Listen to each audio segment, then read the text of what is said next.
Let me take you to Canada for just a second. I want to just show you the dangers of public-private partnerships. You're hearing this all the time, and every time Joe Biden would say public-private partnership, and it was all the Green New Deal and everything else, I kept saying that is fascism.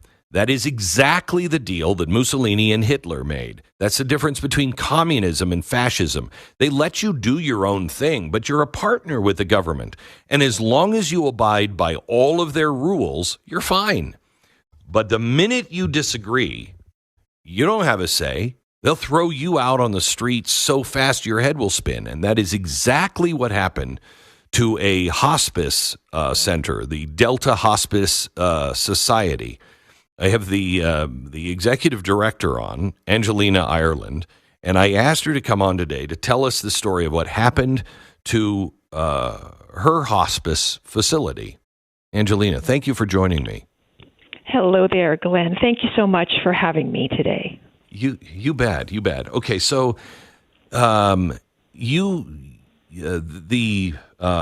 Hospice Society is a public-private partnership with Canada, but you guys raised, $8.5 million to build this property, and you negotiated a 25 or 35-year lease for the property, right?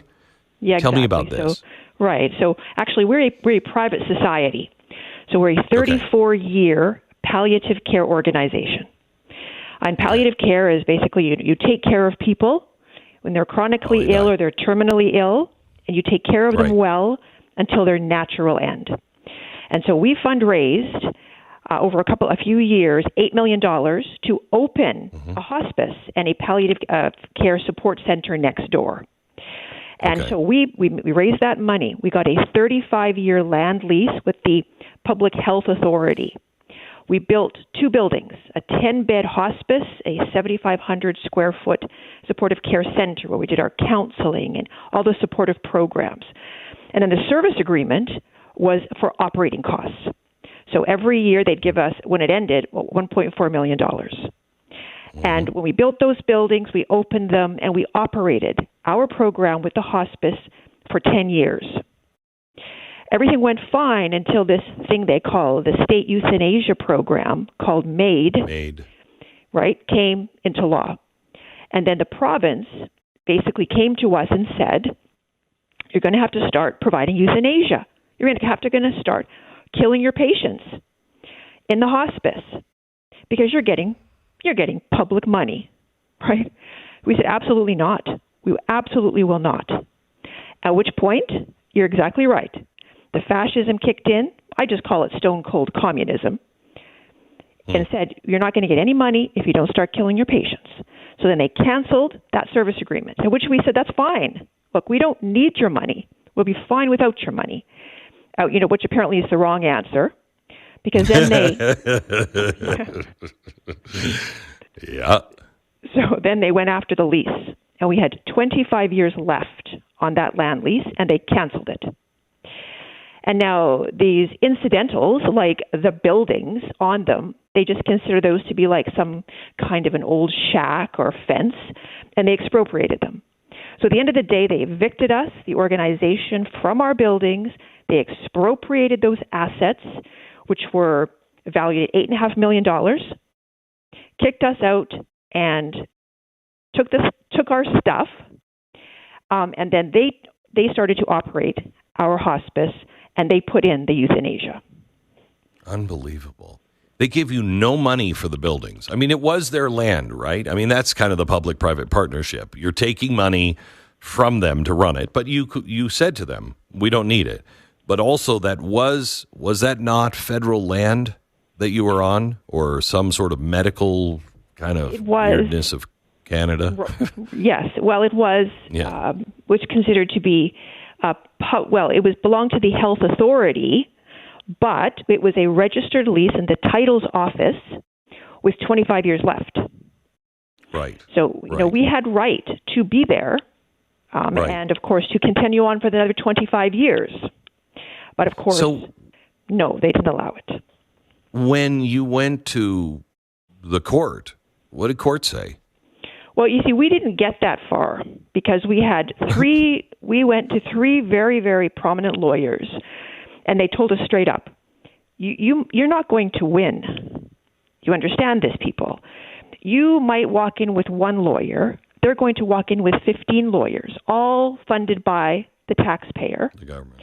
And you may win the first round, but you will not win, and they'll tie it up, and it's called lawfare. So they advised us again and again and again to just move on. Take our punches, take the licking from the government, and move on. The important thing for us was to hold on to our organization, because then the euthanasia activists came for us to try to take everything. And we still have assets, but we did lose our bricks and mortar in the moment. That is crazy. You know, I have described what's happening all around the world with the extreme left, with Islamists, not Muslims, Islamists. What is happening with the communists and the fascists is a death cult. It all seems to revolve around death, and they take glee in death.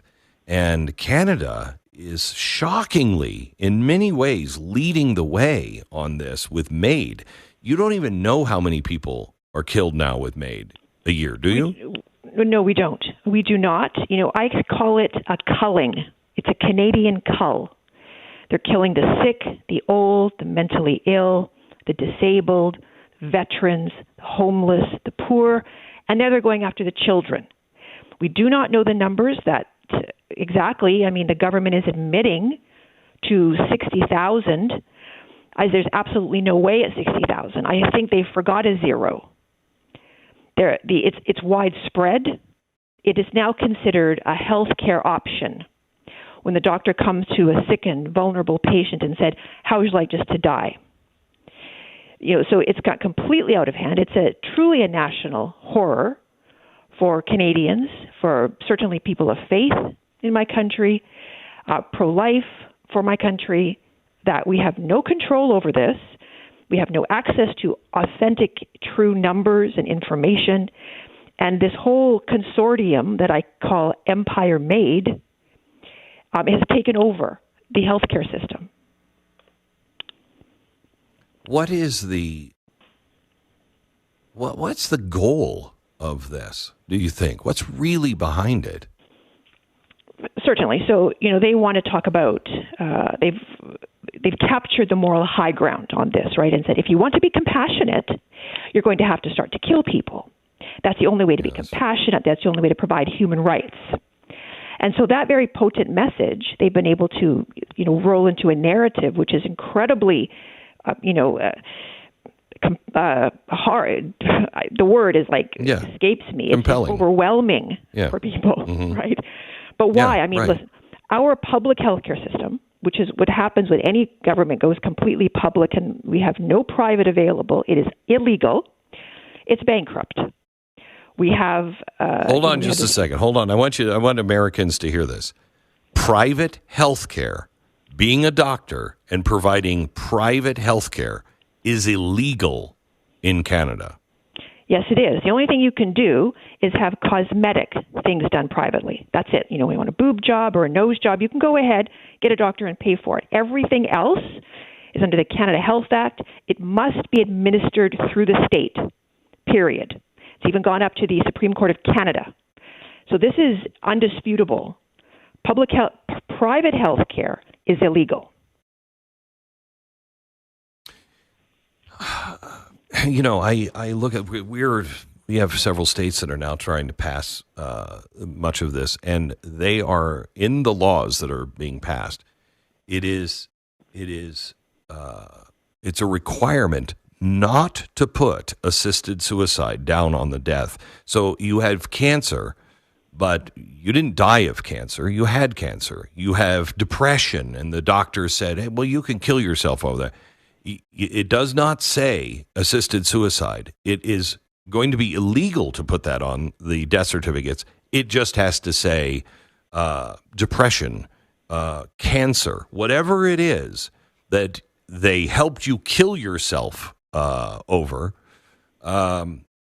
That's what the cause of death is. So you'll never, ever be able to count it. You'll never be able to track it. It is just evil. evil what's happening.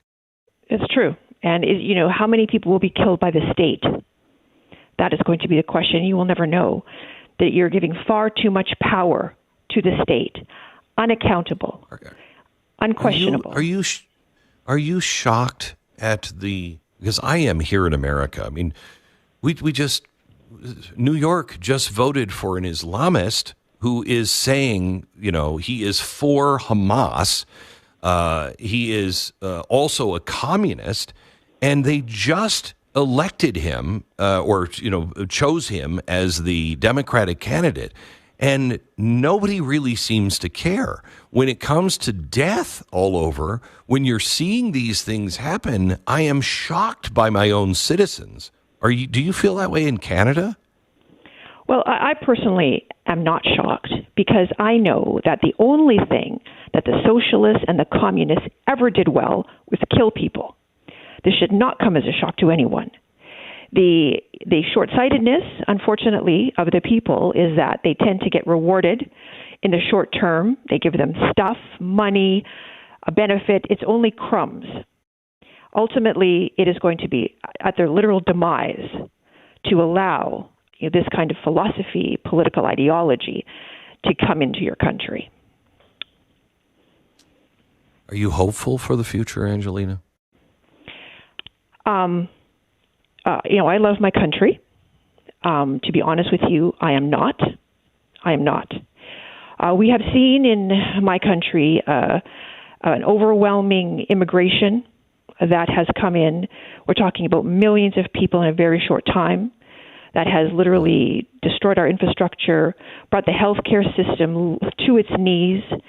A lot of people in my country don't even have a family doctor. They can't find a family doctor. They have to wait for months upon years for the simplest of procedures. And it isn't getting any better. So, I pray because, of course, I am a person of faith. I'm an unapologetic Christian. This, again, is very unpopular in my country. But, only God will be able to help us at this point. Thank you for ending it that way. Angelina, I appreciate it. Thank you for standing up and being vocal and letting people of the world know that light still does exist, even though the darkness is growing darker faster.